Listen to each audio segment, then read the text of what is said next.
This one I do with all of my plastic spools when they're brand new. 99% of the time, a plastic spool will have too much line spun onto it when it's straight out of the factory. All of that line will prevent you from hooking onto these holes in the side, which is how you secure the length of the line and secure the actual spool itself.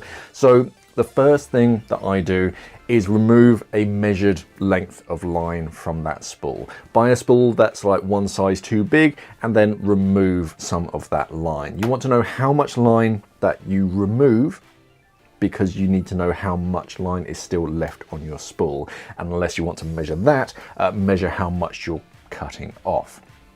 After you've done that, you want to make a loop in the end of the line that's large enough to fit the spool through it. That's called the leader, that like big loop.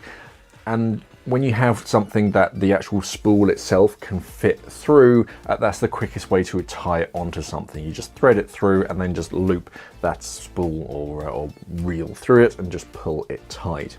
I also tie a point into the end of the spool if it's used for cold water use, just so it's a little bit easier to grab hold of and to poke through the side, and also like untying knots as well. It gives you something to grab hold of instead of having to try and fiddly with it, especially with clunky gloves.